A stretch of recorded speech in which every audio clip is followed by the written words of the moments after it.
Ruud van Nistelrooy is excited by the prospect of rejoining Manchester United as talks between him and Ineos are progressing so well. Meanwhile, it's the same story with Erik ten Hag and his new contract with Manchester United. But the big conversation that we'll be having tonight is about the striker we've chosen to go for in Joshua Zirkzee. And why not a more proven, more established striker like Victor Gyökeres, according to the questions that I'm getting, and I think I'll give a proper perspective when it comes to that. Like, share, and subscribe as we do talk Manchester United. Now, we do know, by the way, that Manchester United has been taking their time when it comes to going for a second bid for Gerard Branthwaite, but it seems they might be, I think, submitting to the authority of the owners of the player because it seems Ineos are extremely interested in Gerard Branthwaite, and soon we could be going back with the second bid. Remember, according to the Premier League sustainability rules, United has got just about £30 million to spend before the 1st of July. So, meaning between now and then, we cannot really sign any significant players. But immediately after the 1st of July, trust you me, we will be dropping in signing after signing. But also recall that the buyout clause of Joshua Zirkzee, who is, I think, one of the more important players we are looking at now,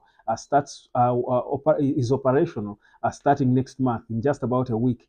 In the 1st of July. So it's not so far from now. So those people who have been asking me, why aren't we signing players? We are being slow. We are only talking and talking. No, we're actually putting in the work. I think Ineos is putting in the work. I'm saying we as if I'm part of the team. But yeah, I want to feel like I'm part of Man United anyway. That's why I speak that way in that speak. But yeah, Ineos are really doing the work behind the scenes as they do wait for the right time to move. Right now, they are looking for every source to get the finances to be available to beat the Premier League sustainability rules so that they are able to spend money starting the next month, the 1st of July.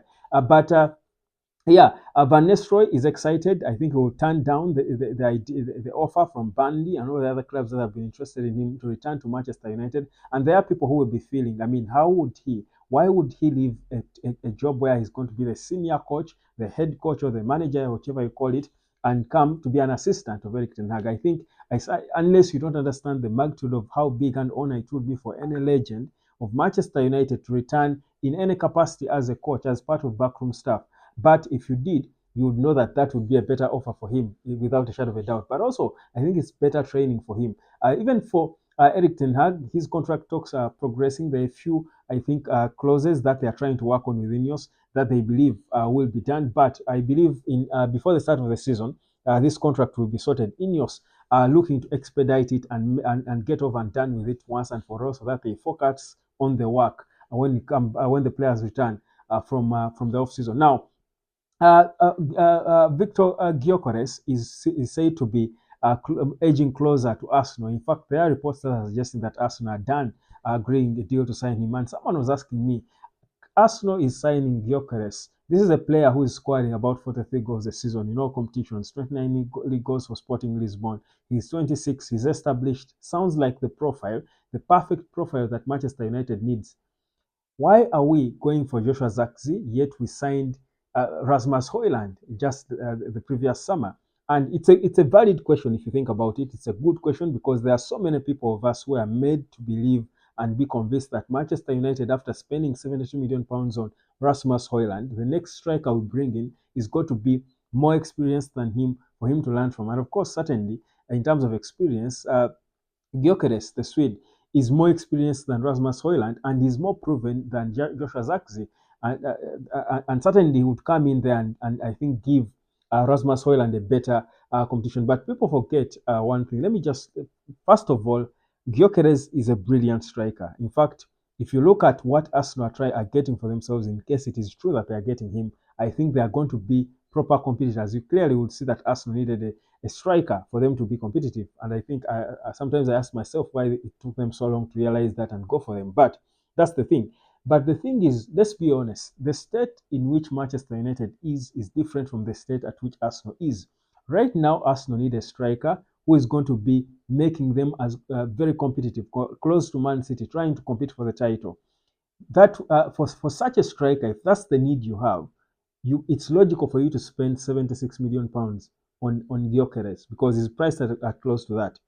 You know how these Portuguese players are extremely expensive. Players, who are playing for Portuguese clubs. This boy was priced at about 20 million pounds just the last summer, and somehow for some reason English clubs were not seeing him. But he was just priced at about just 20 million pounds, and he was available for taking for any club. But clubs were just sleeping on him. So right now, let the clubs enjoy. But here's the thing.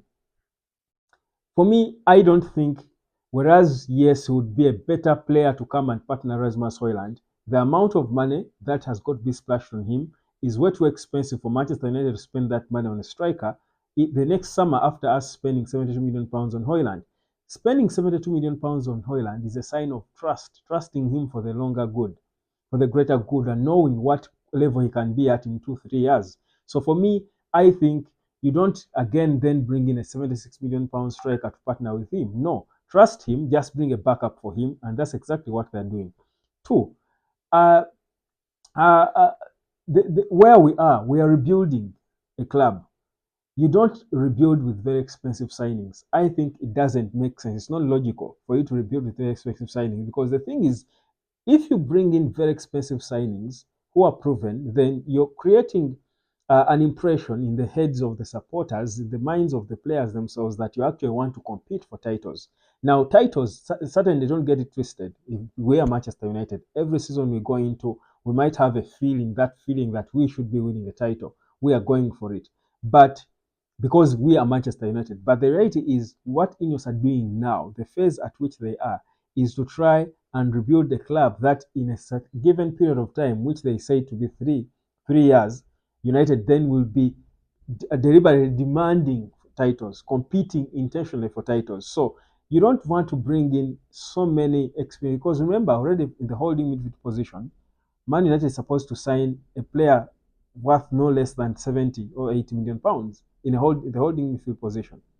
So you don't want to spend those that amount of money, so much money on different positions. You're creating the impression to the people, to everyone, that you want again to go in and compete for titles. And if you fail, people are going to come for your head. So there wouldn't then be a difference between what the Glazers used to do post Sir Alex Ferguson for the past decades, when you had a net spend of over 1.1 billion or thereabout pounds, to what Ineos are trying to do. So that is why, for me, whereas Gyökeres is a good player, I cannot fault Manchester United for going for a less established and 11 goals player, leaving a 29 goal player in the league and going for the 11 goal player, because the state we are at right now, we need the other 11 goals player more than we need the 29 goal player. But Arsenal do need the 29 goal player, because that's the guarantee they need to feel like they can now come